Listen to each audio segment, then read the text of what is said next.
Que a graça e a paz de nosso Senhor e Salvador Jesus Cristo esteja em cada coração. É com muita alegria que nós estamos aqui para mais uma videoaula, a nossa ferramenta disponibilizada no nosso site www.ieadelages.com.br. Você pode também nos seguir no Twitter e também no Facebook, se inscrever no Facebook e também se você clicar ali na Escola Bíblica Dominical, procurando no Google, você vai achar o site do professor e as nossas videoaulas estão ali também. Meu abraço a todos os professores que estão criando seus vídeos para o elevo espiritual do povo de Deus.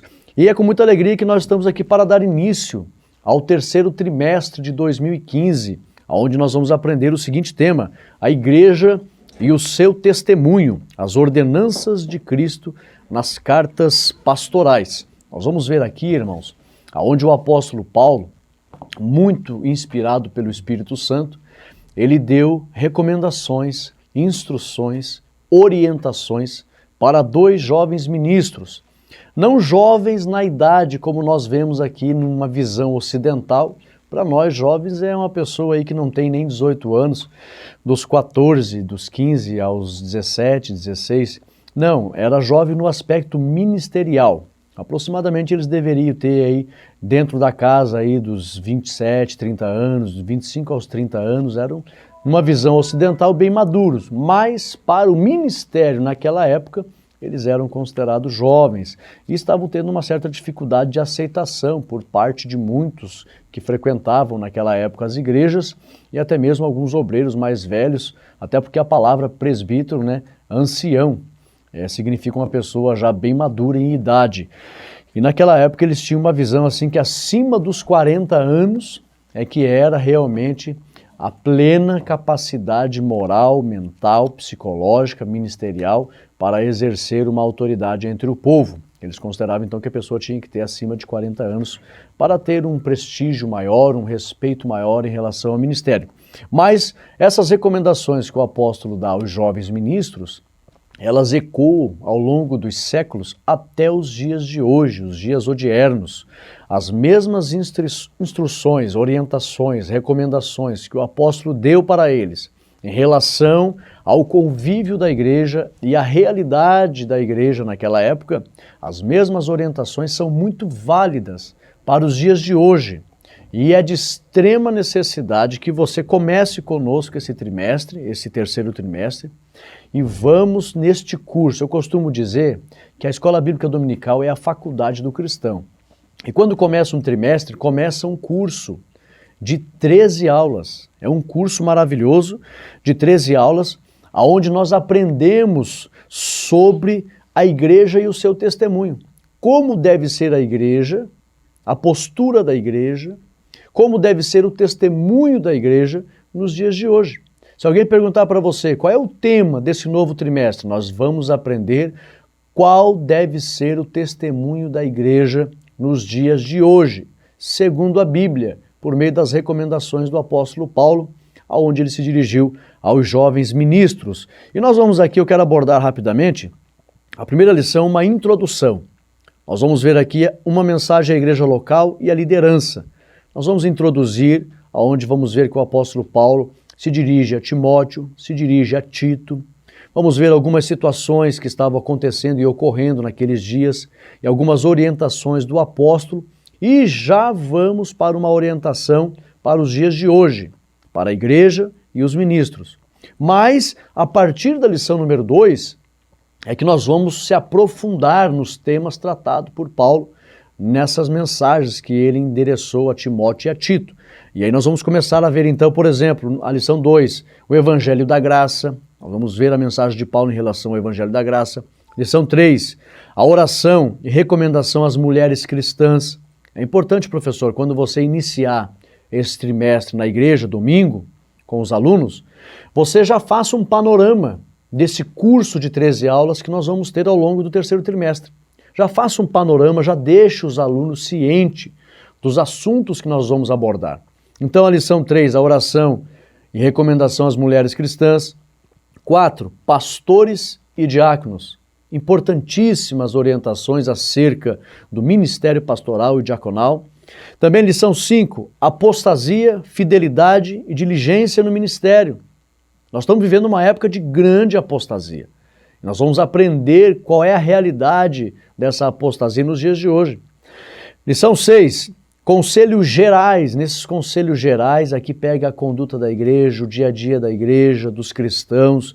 É de suma importância aprender as recomendações da Bíblia em relação às orientações práticas para os dias de hoje. Lição 7, eu sei em quem tenho crido.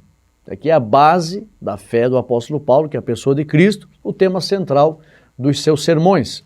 Lição 8, aprovados por Deus em Cristo Jesus. Nós vamos ver aqui quais são as características dos homens aprovados por Deus, dos cristãos aprovados por Deus para fazer a obra do Senhor. Lição 9, a corrupção dos últimos dias. Que tema atual! Que tema atual que nós precisamos estar inteirados nesse curso e principalmente não perder essas lições que abordam esses temas importantíssimos. Lição 10, o líder diante da chegada da morte.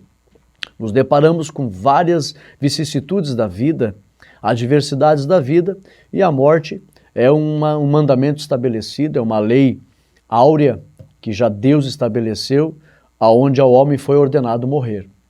Então nós vamos ter que aprender. Os orientais estão mais habituados com isso, os ocidentais parece que querem fingir que isso nunca vai existir. E é importante aprender que essa hora chega, se o arrebatamento não acontecer, vai chegar para todos. Então não podemos fugir dessa realidade. Lição 11, a organização de uma igreja local. Muito importante esta lição, orientações em relação à conduta da igreja. Lição 12, exortações gerais. E é interessante que quando Paulo se dirige a estes jovens ministros, Paulo aborda vários assuntos em relação à postura e à conduta da igreja sobre vários aspectos. É tanto que nós temos duas lições. A lição 6 fala de conselhos gerais e a lição 12, exortações gerais. Então é muito importante estas exortações e conselhos gerais porque abordam várias situações. Principalmente hoje, onde nós estamos vendo aí um crescimento populacional gigantesco, nós estamos vendo uma diversidade de inovações que surge por meio da explosão da informática e da tecnologia. Por isso que se multiplicou a variedade de coisas nos dias de hoje, de entretenimento, de diversidade, de coisas, situações diferentes e novas, que é muito importante nós aprendermos sobre as exortações gerais, que vão aí abordar vários aspectos da conduta da igreja em relação a muitas coisas que existem nos dias de hoje. A lição 13, a manifestação da graça da salvação. E eu acho que vamos fechar com chave de ouro esse trimestre, esse curso bíblico, porque vamos falar de salvação. Ainda é o principal assunto do Evangelho, as boas novas, é a salvação. E na lição de hoje, então, a lição de número 1 é uma introdução para esse curso de 13 lições, esse trimestre que vamos aprender essas 13 lições, principalmente abordando este tema. É sempre bom elencar a igreja e o seu testemunho. A lição de hoje, a lição de número 1, fala assim, uma mensagem à igreja local e à liderança. Ela vai ser trabalhada dia 5 de julho de 2015, domingo. O textual diz assim, ninguém despreze a tua mocidade, mas seu exemplo dos fiéis na palavra, no trato, no amor, no espírito, na fé e na pureza. E eu quero que você não saia daí, professor, que eu quero passar umas informações importantes. Eu busquei o significado original da palavra mocidade, no grego, e também exemplo. Daí vou fazer uma explicação bem interessante para que você possa, então, compartilhar com os alunos domingo.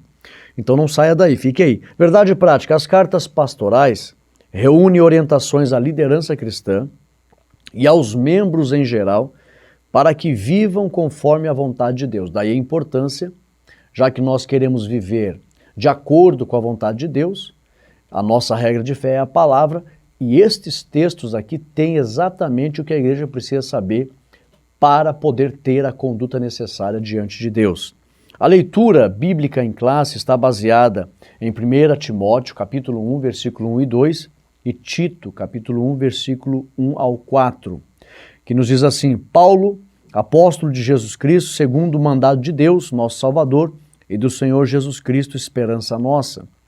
A Timóteo, meu verdadeiro filho na fé, graça, misericórdia e paz da parte de Deus, nosso Pai, da do Senhor Jesus Cristo, nosso Senhor, e da de Cristo Jesus, nosso Senhor.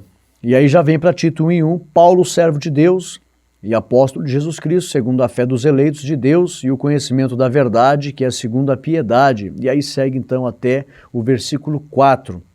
Nós costumamos dizer que as cartas enviadas para Timóteo e Tito são de cunho orientativo em relação ao ministério pastoral. Como as duas têm o mesmo caráter, a partir do século XVIII, Paulo está escrevendo essas cartas aqui, na verdade todas as cartas do apóstolo Paulo ele escreveu entre o ano 48 ao ano 68. Aproximadamente uns 20 anos de história, Paulo ficou escrevendo 13 cartas. Tá? Mas somente a partir do século XVIII, praticamente 1800 anos depois, é que nasceu essa expressão, podemos dizer assim, moderna, de cartas pastorais. Antes do século XVIII, não havia esse título. Mas a teologia moderna identificou que essas duas cartas, a grande maioria do objetivo da carta ou das cartas era tratar de uma conduta pastoral, era tratar de recomendações para o ministério pastoral, ou seja, assuntos que diziam respeito à vida do líder, principalmente. Então chegou-se à conclusão de que elas deveriam ser chamadas de epístolas pastorais. E também não saia daí que eu quero explicar uma diferença básica entre carta e epístola. Até porque a lição começa falando aqui, a primeira parte, as epístolas pastorais. E o primeiro tópico já fala, carta pastorais. E aí tem aluno que fica naquela, qual é a diferença de carta, de epístola? São epístolas, são cartas, é errado falar carta, é errado falar epístola, é certo falar os dois, mas existe uma diferença básica sim, e não compromete falar nenhum nem outro, mas é bom saber sobre essa diferença para que você fique inteirado e aprenda sobre isso. A lição, ela foi comentada, toda ela é comentada pelo pastor Elinaldo Renovato. O pastor Elinaldo Renovato, ele é o líder, né, da Assembleia de Deus em Parnamirim, Rio Grande do Norte. E ele comentará conosco aqui todos esses temas maravilhosos nesse trimestre. Objetivo geral, apresentar um panorama, essa lição de número 1, apresentar um panorama. O que é um panorama? Se você pegar um avião e um helicóptero e fazer um voo por cima de uma cidade, você vai ter uma vista panorâmica. A vista panorâmica significa uma vista geral. Né? Você viu a cidade inteira. Na verdade, a cidade inteira, para conhecer, teria que entrar em todas as vielas, né? Todas as ruas, todos os bairros, para você conhecer tudo. Mas se você olhar por cima, viajar por cima, é uma vista panorâmica, uma visão geral. Então, a lição número 1, o objetivo é apresentar um panorama, tá? Geral das epístolas paulinas, de Timóteo e Tito. Então, domingo, professor, você vai chegar com essa lição de número 1, falar para os alunos. Essa lição de número 1 é uma lição que o objetivo é uma visão panorâmica, tá? Que nós vamos ter de todo o trimestre em relação às epístolas paulinas para Timóteo e Tito. Objetivos específicos. Primeiro objetivo, introduzir as epístolas pastorais de Tito e Timóteo, ou Timóteo e Tito. Introduzir, é a lição de número 1, a introdução. Segundo objetivo, conhecer os propósitos das epístolas de Timóteo e Tito é de suma importância, não apenas para a vida pessoal, mas para conhecer o nosso manual de fé, que é a Bíblia Sagrada. Quando você ouvir falar de Timóteo, de Tito, você precisa conhecer o objetivo dessas cartas, dessas epístolas. Então, conhecer os propósitos delas. Terceiro objetivo, conscientizar-se a respeito da atualidade das epístolas pastorais. É claro que a Bíblia não é apenas um livro de coisas que Jesus fez, ou que os apóstolos fizeram, ou de uma conduta para aquela época. A Bíblia é um livro de coisas que Deus faz, a Bíblia é um livro de coisas que Jesus faz, a Bíblia é um livro de obediência atual. Então nós precisamos entender que a mensagem, a conscientizar a respeito da atualidade da mensagem para os dias de hoje, tá? Que tem nessas epístolas pastorais. E quarto, explicar o conteúdo da mensagem de Paulo para a liderança. Então esta lição é muito rica e extensa também. A primeira parte diz assim, as epístolas pastorais, tem 2 tópicos, cartas pastorais, e datas em que foram escritas e também o conteúdo. Segunda parte, o propósito e mensagem. Primeiro tópico, orientar os líderes quanto à vida pessoal. O segundo tópico, combater as heresias. E olha que hoje se proliferou as ideologias, hoje eu costumo dizer aos alunos da escola teológica que existe um quinto evangelho, o evangelho segundo eu. As pessoas acham que elas têm uma noção pessoal da verdade. E aí então elas dizem assim, mas eu acho que é assim, eu penso que é dessa forma, mas eu acho que é desse jeito. É a famosa teologia do achismo. Então existe um quinto evangelho no mundo aí, que é um evangelho que não é de Deus, que é o evangelho segundo eu, tá? Porque se proliferou as heresias, as mentiras, e as pessoas dizem que todos os caminhos levam a Deus, mas nós sabemos que teologicamente, biblicamente falando, isto é errado, é herético. Então, o objetivo também, combater as heresias, segundo tópico da segunda parte. Terceira parte, uma mensagem para a igreja local e a liderança da atualidade. Aqui é muito importante. Eu até recomendo aos professores que domingo vocês procurem assim ser objetivos na primeira e na segunda parte para chegar na terceira parte. É de suma importância que o professor leia, estude toda a lição com a classe. Às vezes nós ouvimos, por misericórdia de Deus, eu sou responsável pelo departamento de ensino aqui na minha cidade. O departamento de ensino envolve a escola teológica, envolve a escola bíblica dominical, no campo todo. Nós temos aqui 60 igrejas. E muitos alunos às vezes perguntam para a gente, Rodrigo, não tem como preparar uma capacitação? A gente nota que alguns professores, eles não têm uma didática de começar a lição, estudar toda ela. Entro no primeiro tópico e fico o tópico inteiro falando e vai o tempo da lição e a gente quer ler, estudar os demais tópicos, as demais partes e a lição fica incompleta. Então, infelizmente ainda acontece isso e eu espero que você, professor, não passe por isso. Tá? O aluno deseja estudar toda a lição, então seja objetivo na primeira e na segunda parte da lição, porque a terceira parte é de suma importância. Existem algumas coisas aqui que é de suma importância ler e observar, a terceira e a quarta parte. Então, a leitura, o pastor Elinaldo Renovato foi muito feliz, parabéns, em colocar aqui de forma tão clara importantíssimas orientações. Então, a leitura da lição é de suma importância. Peça para os alunos lerem, peça para os irmãos lerem, participar, todos leem.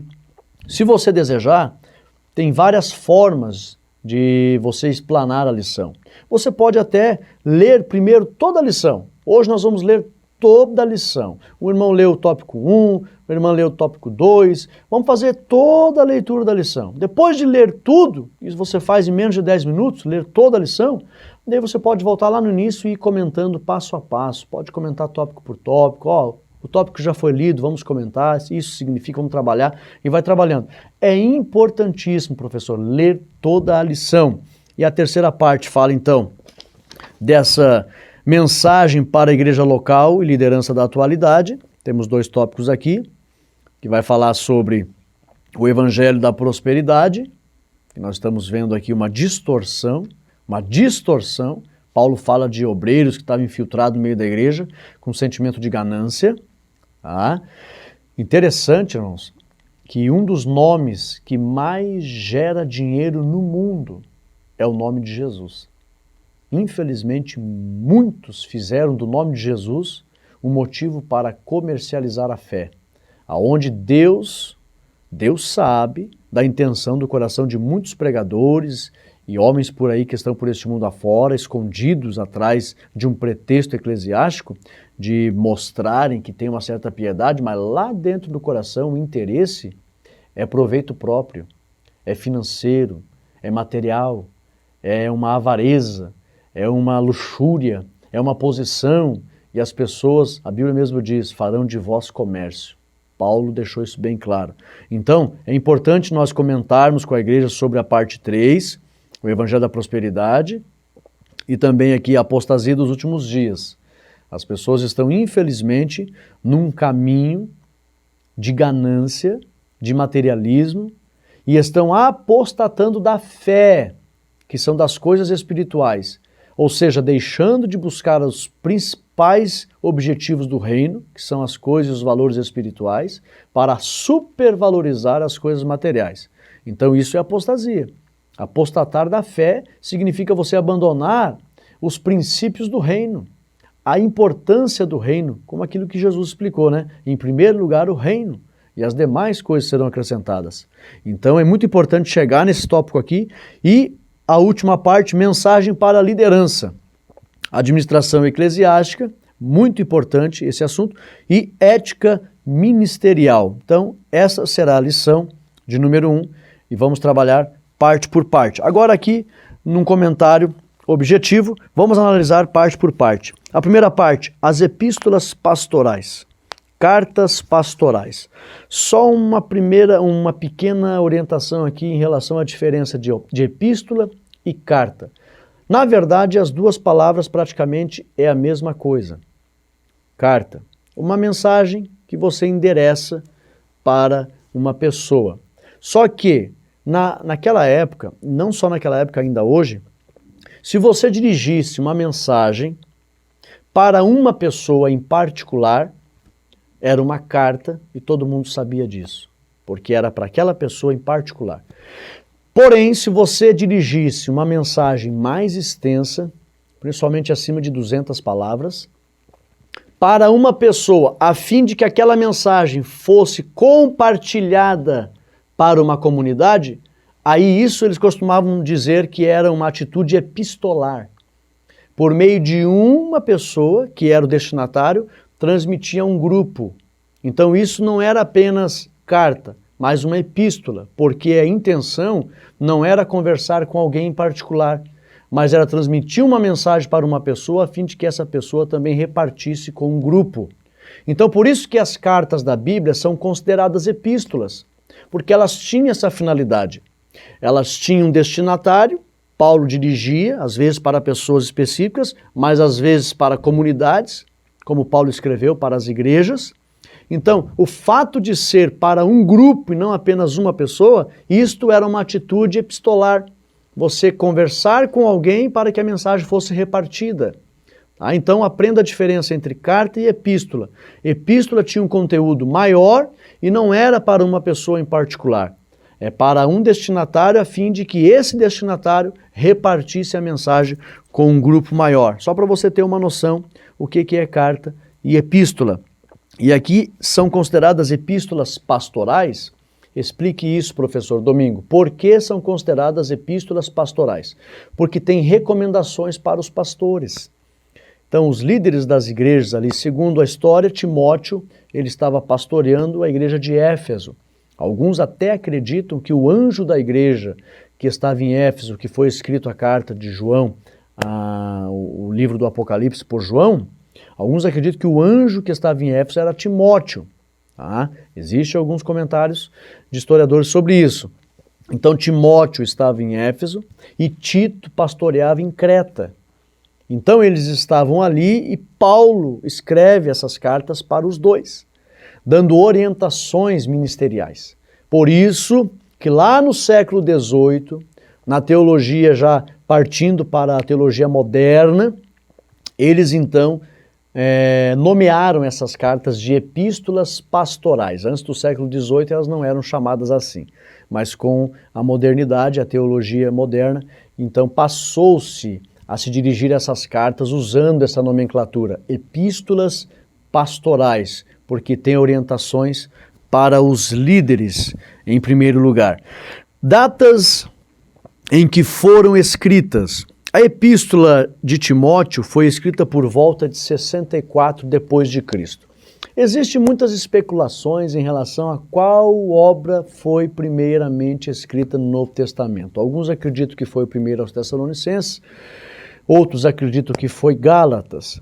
Mas a verdade é que Paulo começou a escrever suas obras no ano 48 depois de Cristo, aproximadamente. Em relação a datas, irmãos, nós teólogos, nós sabemos disso. Passe isso para a igreja. Em relação a datas, ninguém pode dar uma total certeza absoluta de uma data em questão. Sempre quando você for falar de datas na época da Idade Antiga, que essa aqui, a igreja primitiva, era a Idade Antiga, não era a Idade Média ainda. Então, nós usamos o termo aproximadamente. Então, aproximadamente 48 depois de Cristo, Paulo começou isso quase 19 anos depois da morte do Senhor Jesus. Quem primeiro começou a escrever o Novo Testamento foi o apóstolo Paulo, aproximadamente 19 anos depois da morte do Senhor Jesus. E ele, então, aproximadamente de 48 a 68, escreveu as 13 obras que são reconhecidas e atribuídas a ele. Mas aqui em questão, a epístola de Timóteo, aproximadamente 64 depois de Cristo. Tá? E entre a primeira e a segunda prisão de Paulo.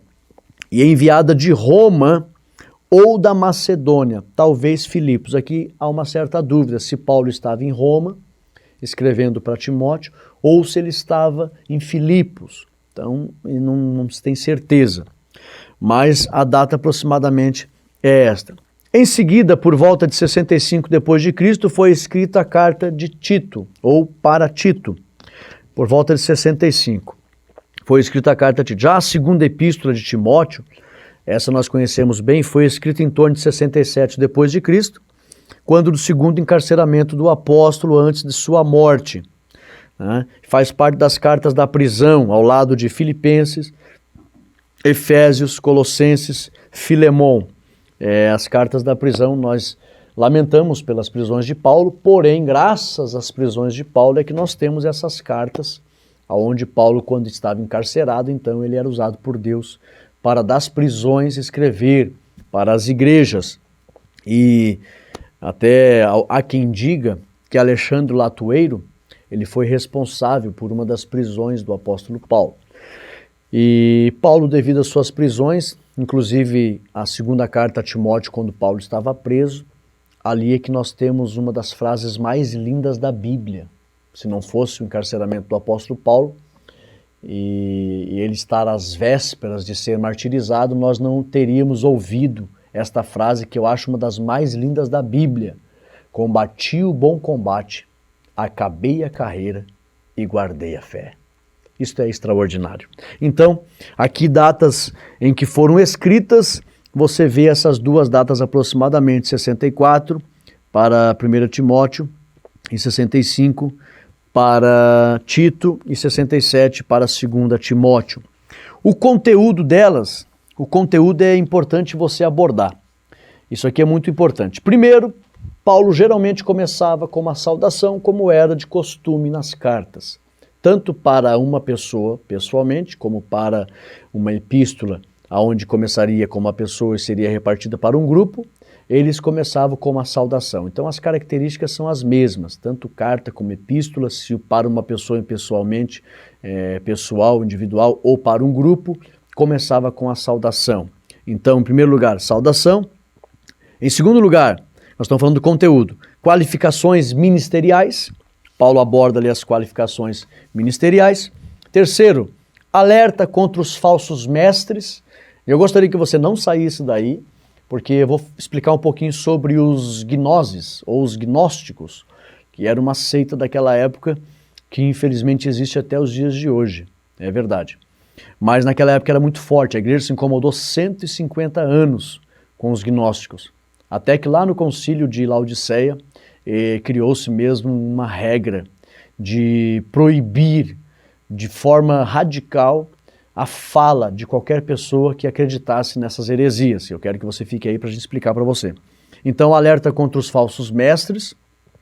Letra D, o cuidado com a sã doutrina, porque justamente esses líderes que estavam ali, que Paulo chega a mencionar o nome deles, que Paulo fala em relação a esses dois líderes, depois eu vou falar aqui até o significado dos nomes deles, eu quero que você não saia daí, Himeneu e Alexandre, tem um significado, o nome deles é bem interessante, que eles estavam com essas mentiras e estavam comprometendo a sã doutrina, porque a sã doutrina, a base da fé cristã é Cristo, e a revelação da verdade em relação a como foi que Cristo veio a essa terra e como foi que ele consumou a obra e foi para o Pai. E naquela época a mistura da mitologia grega, infelizmente, contaminou tanto a mente de alguns judeus cristãos como alguns gregos cristãos e se infiltrou uma nova visão acerca do mundo espiritual. E aí estava comprometendo a sã doutrina em relação à verdade na pessoa de Cristo. É tanto que eles diziam que Deus estava muito longe do ser humano e os anjos estavam mais perto, então era de suma importância venerar os anjos, que eram mediadores entre Deus e os homens. Até trouxe uns comentários aqui bem interessantes para vocês, não saia daí. O cuidado com a sã doutrina e também, letra E, comportamento e conselhos para diversos grupos. Então esse aqui, irmão, é o resumo do conteúdo das cartas pastorais. Saudação, qualificações ministeriais, alerta contra os falsos mestres, cuidado com a sã doutrina e o comportamento e conselhos a diversos grupos. Eu até coloquei ainda aqui, por exemplo,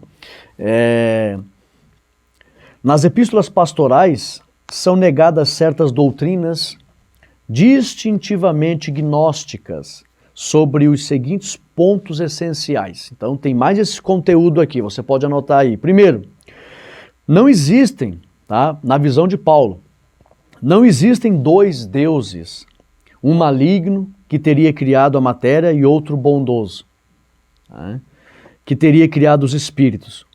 O dualismo radical do gnosticismo é negado e rejeitado nestas epístolas. Então os gnósticos afirmavam num Deus que criou o bem e no outro que criou o mal. Então Paulo começa já combatendo isso. Segundo, não há uma grande hierarquia de mediadores entre Deus e o homem, mas um único mediador. Vejam que esses líderes, Himeneu e Alexandre, depois até Paulo menciona ainda Fileto, lá em 2 Timóteo, que eram líderes de alguns grupos, que eram membros da igreja, mas eles tinham uma visão deturpada em relação à verdade, e eles então pregavam que haviam vários mediadores entre Deus e os homens. E Paulo já refuta isso. Também a salvação não se verifica mediante o retorno das emanações ao sol. Olha só, vejam bem que eles tinham uma ideia de que a natureza influenciava diretamente no aperfeiçoamento do ser humano, uma coisa infelizmente muito grotesca. Também não são apenas alguns poucos iniciados os que podem ser salvos, ao passo que a grande maioria dos homens estaria fora da possibilidade de salvação. Os gnósticos começaram a dizer que alguns poucos iniciavam o caminho da obediência já salvos. Outros teriam que conquistar esta salvação por meio de algumas práticas. Isso é um absurdo, né? Então, tudo isso revela o conteúdo. Outra coisa, não há um Cristo docético, isto é, que seja humano apenas na aparência, mas que seja um elevado aion, que venha à terra fingindo-se homem. Eles diziam que, por exemplo, Paulo refuta isso. Eles diziam que Cristo era um anjo que veio em forma de homem para a terra. E por incrível que pareça, eles acreditavam que todos os homens estavam em um acidente transcendental, que caíram na terra, né, mas eram seres divinos, que agora, para fugir dessa condição humana, teriam que recuperar esta posição por meio de algumas práticas, e alguns até cometiam flagelos. Olha que absurdo que entrou no meio da igreja. E Paulo, então, ele escreve essas cartas refutando tudo isso. O objetivo de Paulo era refutar tudo isso. E também, além disso, o cristianismo bíblico rejeita o sistema ético do gnosticismo, tanto em seu ascetismo, como também na sua variedade. Então, o conteúdo das cartas de Paulo, principalmente, era rejeitar os falsos ensinos provenientes dos falsos mestres. E nós temos aqui a segunda parte que diz propósito e mensagem. Nós temos aqui orientar os líderes quanto à vida pessoal. Isso aqui é muito importante. Isso aqui é muito importante. Diz aqui, Paulo exorta o jovem pastor Timóteo dizendo que ele deveria servir como exemplo em tudo. Em primeiro lugar, segundo a história, Timóteo ele era meio temeroso. Ele não tinha muita coragem. E isso faz parte faz parte do fato das pessoas serem jovens na ação ou na função que exerce. Quando a pessoa tem inexperiência na função que ela exerce, ela é insegura. E esse sentimento temerário foi encontrado na postura de Timóteo. E quando Paulo então dá orientações para Timóteo, se percebe que Timóteo, apesar de já ter feito várias missões junto com o apóstolo Paulo, e também ter feito missões para o apóstolo Paulo, ainda era inseguro. Mas não é que era uma insegurança que havia nele sem sentido. É porque ele encontrava resistência por parte de alguns membros da igreja. Por quê? Porque, segundo os historiadores, ele poderia ter entre 25 a 30 anos. Era a idade de Timóteo. Não é uma idade jovial no aspecto biológico, mas no aspecto ministerial. Para os líderes daquela época, para a sociedade daquela época, isso principalmente entre os judeus, que tinha vários judeus que se converteram ao cristianismo, mas os judeus sabiam que a maturidade plena para exercício ministerial estava principalmente a partir dos 40 anos. Jesus Cristo, ele tinha 30 anos e tantos outros tinham 30 anos, foram respeitados não apenas pelo fato de terem 30, mas principalmente pelo exemplo de conduta piedosa que deram. Aí conseguiram conquistar o respeito. Mas se não tivessem dado exemplo, seriam grandemente afrontados pelo fato de serem considerados novos ainda para o ministério. Porque era acima dos 40 que uma pessoa atingia o pleno respeito de toda a sociedade. E Timóteo sofreu muito com isso. Então quando Paulo diz aqui,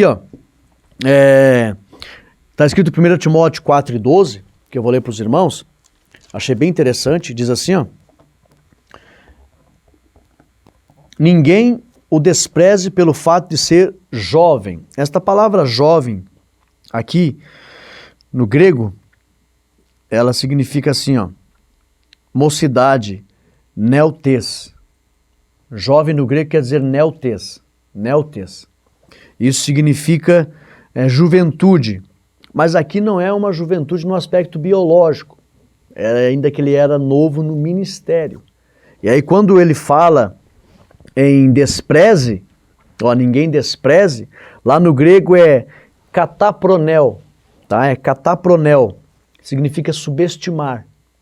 Então Paulo recomenda e diz que ninguém subestime o fato de você ser novo no ministério. Ninguém subestime isso, tá? Porque verdadeiramente ele deveria dar o exemplo e adquirir o respeito pela conduta exemplar de piedade.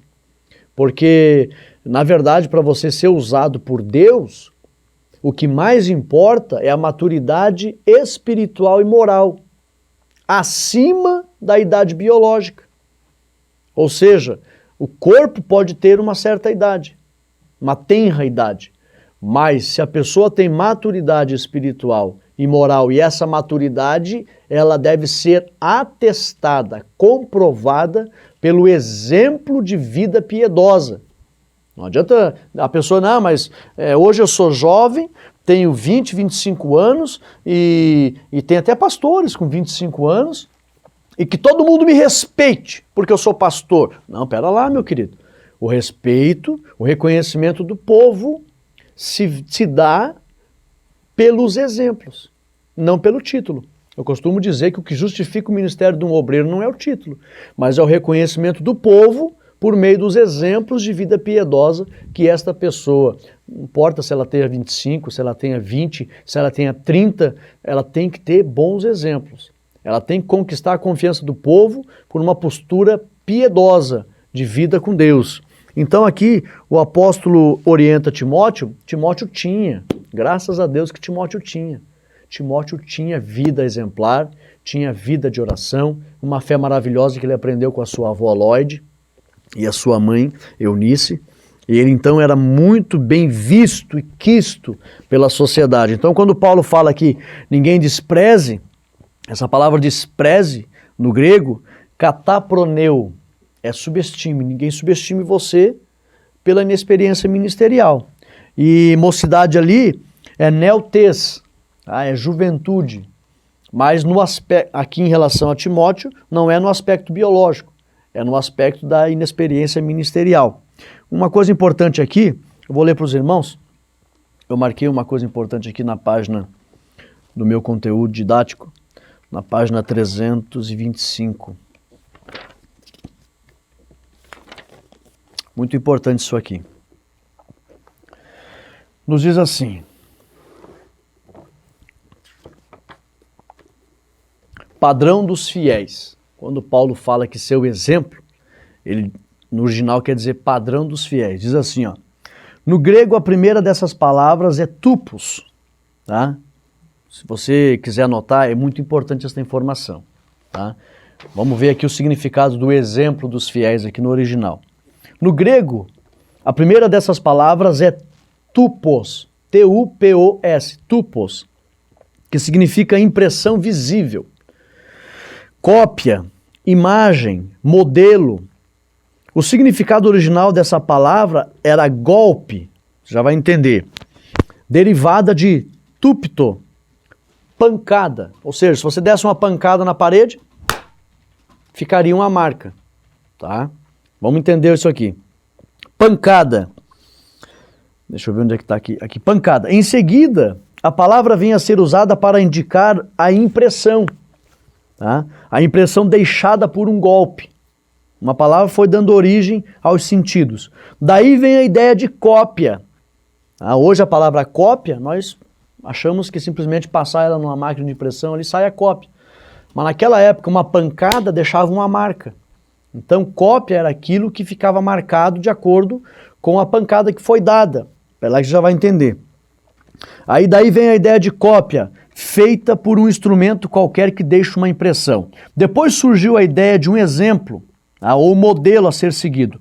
O ministro do Evangelho, pois, deveria ser a impressão do próprio Cristo. Cópia de Cristo. Já que somos Cristo em formação neste mundo, posto que estamos sendo modelados segundo a sua imagem, os fiéis são literalmente aqueles que creem, mas sendo formalmente utilizada, essa palavra significa os discípulos cristãos que se parecem com Cristo. Então, o ministro do Evangelho é ao mesmo tempo a cópia e a representação de Cristo dentro da sua comunidade religiosa. Quando Paulo diz ser o exemplo dos fiéis, ele estava dizendo, você deve ser uma cópia de Cristo. Então, isso para os dias de hoje, os líderes, é claro que nós não temos hoje a questão do estereótipo. Se parecer com Cristo, nas vestimentas de profeta, nas vestimentas de um rabino daquela época, um homem honroso, que a palavra rabi significa. Não, nós vivemos no século XXI com um comportamento estereótipo diferente, mas no aspecto moral, no aspecto devocional, no aspecto que envolve você estar em dia com as bases do reino de Deus, que é justiça, amor e misericórdia. Nós devemos ter essa conduta moral e espiritual diante dos seres humanos, aonde quer que andemos, para refletir a imagem de Cristo, que as pessoas possam ter a ideia de Cristo por meio da nossa conduta. É por isso que essa lição é muito importante para os dias de hoje, que ecoa até os dias de hoje uma frase de Mahatma Gandhi, que ele diz assim, eu admiro o vosso Cristo, mas o vosso cristianismo é uma vergonha. Porque no mundo inteiro, onde tem segmentos com seus mestres, é comum que os discípulos desejem se parecer com seus mestres. Agora, no cristianismo, principalmente o cristianismo moderno, os discípulos não querem se parecer com Jesus, com seu mestre. Cada um quer viver do seu jeito. Agora, o céu que o seu mestre prometeu, todo mundo quer. Mas se parecer com o seu mestre, principalmente no aspecto espiritual, moral, de conduta piedosa e devocional diante de Deus, muitos não estão nem aí. O céu que o mestre foi preparar, todos querem.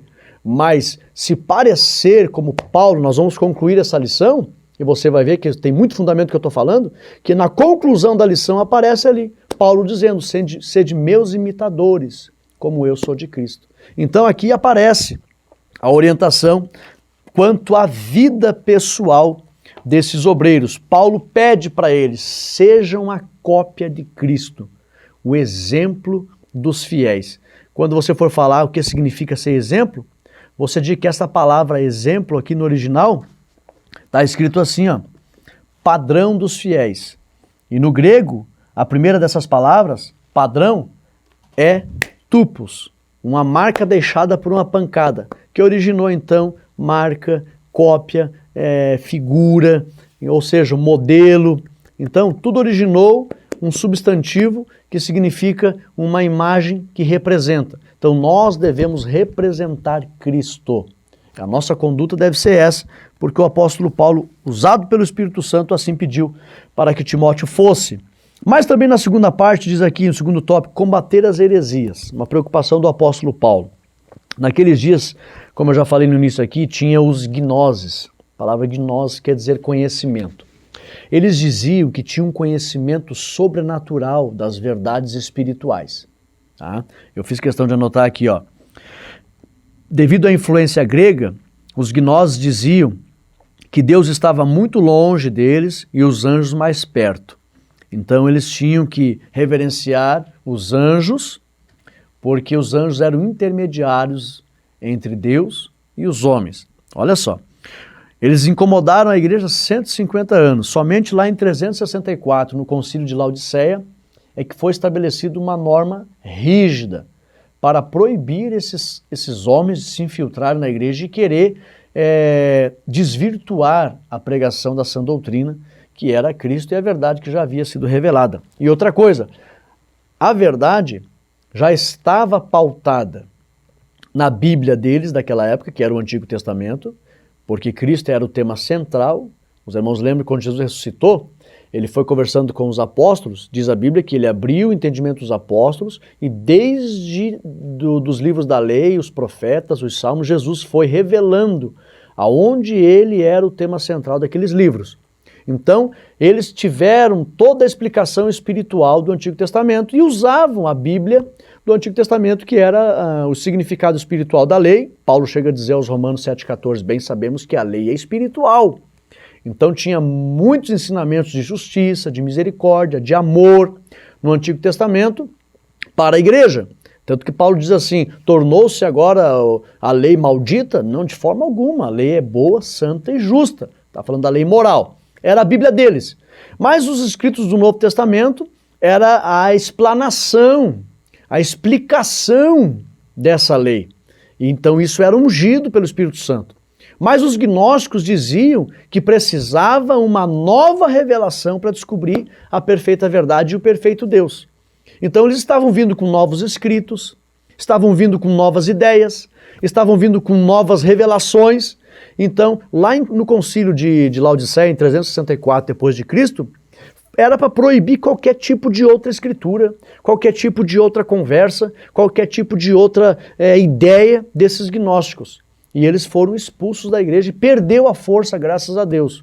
Porque os comentaristas, historiadores dizem que se esse movimento não tivesse sido afrontado de forma rígida, hoje o cristianismo seria mais uma seita mística da modernidade da nova era. Verdade, irmãos. Ainda bem que o cristianismo é a verdade e as portas do inferno não prevaleceriam, como Jesus falou. Mas Paulo, ele orienta para que eles combatessem. E fica então a orientação para os dias de hoje. Devemos ainda, por meio do ensino centro-bíblico, teológico, maduro, por meio não só do ensino, mas uma vida devocional com práticas que pertencem ao reino, como por exemplo a oração, o jejum, a ação de comunicar o evangelho, o evangelismo, práticas saudáveis do reino, para que nós venhamos a combater essas mentiras que estão entrando nos dias de hoje, a ponto das pessoas nos dias de hoje, irmãos, não querem mais nem congregar na igreja, querem tomar ceia em casa, pela televisão. Hoje a vida pessoal, eclesiástica de algumas pessoas está tão diferente por meio da contaminação de tantas heresias, que tem pessoas assim hoje. Não, eu sirvo a Deus em casa, não preciso ir na igreja. E nós temos que rejeitar essas heresias, como Paulo orientou que os discípulos e os ministros rejeitassem naquela época. A terceira parte vai trazer aqui Ainda, aliás, combatendo as heresias, Paulo ele menciona dois nomes daquela época que estavam incomodando a igreja, que era Himeneu e Alexandre. A palavra Himeneu significa ímen, vem do grego ímen, que significa Deus do casamento. Naquela época era comum eles colocarem nomes de deuses nas pessoas. Assim como hoje a gente coloca os nomes dos nossos filhos, nomes bíblicos. Naquela época, quando a mitologia era forte, a ideologia era forte em torno de algum deus, eles colocavam o nome do deus nos filhos. E Himeneu, já a família dele já denota que era uma família pagã, onde Himeneu significa ímen, o deus do casamento. E Alexandre significa, Alexandre eu coloquei aqui, significa defensor dos homens. Esses dois homens eram líderes naquela época que disseminavam a ideologia gnóstica de conhecimento transcendental, de novas revelações acerca da verdade. E também Fileto, que Paulo menciona aos 2 Timóteo, quer dizer amigável. Eram 3 homens que estavam infiltrados na igreja, querendo grandemente deturpar a verdade do evangelho. A terceira parte diz assim: uma mensagem para a igreja local e a liderança da atualidade. Nós temos aqui o evangelho da prosperidade e a apostasia dos últimos dias. Eu fiz uma menção aqui no meu conteúdo didático, página 422, eu vou ler para os irmãos. Nos diz assim, parágrafo 2º. 422, parágrafo 2º. Por torpe ganância, olha só. No original grego temos 2 palavras em contrastes com uma declaração sinônima no 7º versículo deste capítulo. O termo grego aikros significa vergonhoso, feio, que seria o torpe, né? Vergonhoso e feio. Já a palavra grega kerdos quer dizer qualquer tipo de ganho, como lucro ou vantagem. É bem provável que o autor sagrado se refira aqui ao fato de que os falsos mestres recebiam ajuda financeira, recebendo um bom salário em troca do que ensinavam. Mas isso era um salário vil, vergonhoso, já que não o mereciam. Ou seja, não era errado os obreiros serem sustentados, mas de forma justa. Homens idôneos que se sacrificavam em prol das ovelhas, de maneira cujo qual o próprio povo ajudava no sustento desses homens. Agora, homens que davam péssimo exemplo, que não se sacrificavam e queriam viver às costas da igreja sem servir o povo, mas querer ser servido, era então reconhecido uma forma de ganho injusta diante da sociedade. É por isso que o escritor coloca aqui, ó, isto era um salário vil, vergonhoso, já que não o mereciam. Bem pelo contrário, eram pagos para perverter a fé, conforme 1 Timóteo 6:5, onde os falsos mestres são acusados de supor que a piedade serve de meio para obter dinheiro. Os anciões que liderassem bem eram dignos de um bom salário. Mormente os que se afadigassem no ensino, ou seja, na época, os presbíteros, anciões, pastores, que se dedicassem, que se afadigassem em pastorear, visitando as pessoas, conhecendo o estado das ovelhas, como diz a Bíblia. Hoje muitos líderes querem ser líderes de gabinete, líderes de trás de mesas, líderes de templos apenas. Existem grandes templos por este Brasil afora aí, que os líderes nunca foram na casa de nenhum dos membros da sua igreja, para ver como é que estão, para visitá-los, principalmente na hora da enfermidade, na hora da doença, chorar com as ovelhas. Não se sacrificam, mas estão milionários, estão riquíssimos, com salários gigantes, 20, 30, 40 mil reais. É verdade, tem líderes por aí que ganham isso. Mas não se sacrificam pelo povo. Seria até louvável se a gente percebesse, não, mas é um bom salário que ganha, etc. Só que vai ver essa pessoa, ela se sacrifica, ela se gasta, Ela está indo ao encontro das almas, visitando as almas, chorando com as almas. Agora, esses dias até me recordei, a pessoa, Rodrigo, faleceu fulano de tal, Rodrigo. Já estou chegando aí de madrugada. E aí, depois que eu fiquei com aquela família ali, altas horas da madrugada, eles disseram, olha, é difícil ver um líder eclesiástico acompanhar a gente nessas horas da madrugada, ficar aqui chorando, tinha poucas pessoas da família ali. Eu entendo assim que é nessas horas mais difíceis que o líder tem que estar junto das ovelhas, dando alento. Então, aqui o apóstolo Paulo questiona a questão aonde nos últimos dias, nessa apostasia, surgiriam líderes que iriam atuar com desejo de torpe ganância. Principal objetivo desses líderes? Dinheiro, bons salários. Agora, chorar com as almas, eles não vão chorar. Passar a madrugada num velório, eles não vão. Visitar as almas no hospital, eles não vão. Evangelizar os menos necessitados, eles não vão. Valados, como diz a Bíblia, caminhos, valados, becos, não vão. Não. É muito mais fácil, né? Colocar uma placa numa esquina movimentada e venho, povo, venho, que nós estamos aqui, ó, nós estamos aqui. Venho e trago o vosso dinheiro e deixe aqui. São mercenários, são homens gananciosos, porque o verdadeiro líder, ele procura conhecer o estado das suas ovelhas e vai chorar com elas, vai visitá-las aonde estão nos leitos. Tem muitas pessoas que estão presas. Jesus disse, eu estive preso e vocês não foram me ver. Ah, mas eu... Sabe onde é que tem muitas pessoas que são presas? Eu levo ceia todos os meses para pessoas enfermas e as pessoas estão presas numa cama, doente, não conseguem mais sair de lá. E choro pedindo visita. Dezenas de pessoas que estão nas casas que não têm mais condição de ir na igreja. Ah, compartilhe esse vídeo. Tem muitos líderes por aí que é fácil abrir uma placa numa esquina movimentada e dizer para o povo, venha buscar milagre. Mas você vai visitar as pessoas que estão presas numa cama, querendo uma visita, aonde não é cantado mais as pessoas sentem saudade de ouvir um hino, de cantar com a igreja. A gente vai visitar as pessoas que estão acamadas, doentes, eles choram, dizendo, eu tenho saudade num culto. Eu digo, mas vamos cantar aqui, minha irmã, vamos cantar aqui, meu irmão. Vamos abrir a harpa aqui, vamos cantar, e começamos a cantar ali quando a gente sai, que a gente faz isso todo mês, a gente sai, eles ficam chorando, dizendo, não vá, não vá. E eu fico pensando, o Espírito Santo fala no meu coração, está faltando gente que queira se sacrificar por amor às almas.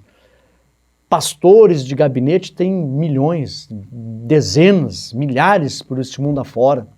Só ficar sentado atrás de uma mesa, só ficar... obreiros de púlpito tem centenas. Quando eu pastoreei a igreja, hoje a gente trabalha mais na área do ensino, pastorei quase 10 anos, eu pegava todo mês, reunia os obreiros e colocava na mão dos obreiros nomes de família. Eu dava uma olhada na igreja assim, pegava os nomes, ó, pessoas que não estão vindo mais, desviados, pessoas que estão enfermas. Eu fazia a lista, 30, 40 famílias, e eu dividia pelo número de obreiros e colocava na mão dos obreiros, ó, esse mês você tem tantas famílias para visitar. Esse mês você tem... Ah, mas eu não... Vai visitar, meu filho, vai aprender a visitar, vai aprender... Todos, seja auxiliar, seja diácono, seja presbítero, ou quer ser obreiro só de púlpito? Não, senhor. O que justifica o ministério de um obreiro é o reconhecimento do povo pelo seu trabalho com o povo. Então, servir a Deus é muito mais do que sentar num púlpito, ser obreiro, é muito mais do que sentar num púlpito e querer pregar. E querer ficar ali, ó, em eminência, na frente da igreja, recebendo os louros. Não. A honra de um obreiro não é apenas sentar na frente da igreja e receber os louros na hora de um agradecimento, na hora de pregar. A honra de um obreiro é quando ele vai gastar a sola do sapato, suar no ardor do calor, indo nas casas visitar as famílias, acompanhar as almas nas suas necessidades diárias. E aí eu colocava na mão de cada obreiro, ó, final do mês, no outro mês, vou fazer uma reunião aqui, eu quero que vocês me tragam um relatório. Como é que foi aquelas visitas? Cheguem lá, visite as pessoas, diga, eu estou aqui em nome do obreiro, o obreiro está visitando outras famílias, eu estou visitando vocês, e eu quero todos os obreiros trabalhando entre o povo. E nós temos muitos ministérios no Brasil, muitas igrejas estão abrindo por aí, que não querem trabalhar para o povo. Quero que o povo vá lá e leve o dinheiro e deixe lá para eles. E fica aqui um apelo, fica aqui um protesto do Espírito Santo. Os últimos dias apareceriam homens com desejo de ganância, desejo de enriquecer. E fica a recomendação na terceira parte aqui, o último tópico 2, apostasia dos últimos dias. Nessa última parte da lição, que vai falar da mensagem para a liderança, é muito importante que você, professor, chegue nessa parte aqui junto com os membros, no domingo. Vai falar sobre a administração eclesiástica. E nesse ponto de administração eclesiástica, o apóstolo dá um conselho falando acerca das qualificações necessárias do líder. Aí ele fala aqui, ó, irrepreensível, marido de uma só mulher, que tenha filhos fiéis, não soberbo, não iracundo, não dado ao vinho, não espancador, não cobiçoso e torpe ganância, dado à hospitalidade, amigo do bem, moderado, santo, justo, temperante, retendo firme a palavra, capaz de admoestar com a sã doutrina e etc. Eu costumo dizer que a Bíblia tem listas negras, mas tem listas celestiais, maravilhosas de recomendações acerca da conduta da igreja. E aqui é uma delas, as listas virtuosas da Bíblia acerca da conduta dos cristãos. Então é importante que o professor chegue nessa última parte para comentar acerca das qualificações dos obreiros, que vai falar aqui sobre essas inúmeras virtudes. E no segundo tópico, ética ministerial, muito importante também, que diz aqui uma coisa que eu sublinhei: a verdadeira liderança se estabelece pelo exemplo, pelo testemunho, muito mais do que pela eloquência, pela oratória ou pela retórica. Não são os diplomas de um pastor que o qualificam como líder, mas seu exemplo, sua ética diante de Deus e da igreja. Eu fiz uma frase aqui, eu gosto muito de ter frases próprias, eu coloquei aqui: não é o que o obreiro diz de si que vai justificar seu ministério. Não é o que o obreiro diz de si que vai justificar seu ministério, mas é o que o povo fala dele que vai justificar o seu ministério. Não é os seus diplomas, não é o seu muito falar, porque eu sou isso e mais aquilo. Não. O que justifica o ministério de um obreiro é o reconhecimento do povo. E eu quero que você compartilhe esse vídeo, porque a igreja nos dias de hoje tem que aprender, principalmente, que os líderes não devem ser líderes só de púlpito, não devem ser líderes só de mesa de gabinete, não devem ser líderes só de ambientes virtuais. Os líderes têm que conviver com as ovelhas. Eu acho muito lindo, Agostinho falava que o verdadeiro teólogo não é aquele que tem diploma, mas é aquele que tem vida, é aquele que tem prática cristã diária. Prática cristã. O que é uma prática cristã? É estar envolvido com as almas.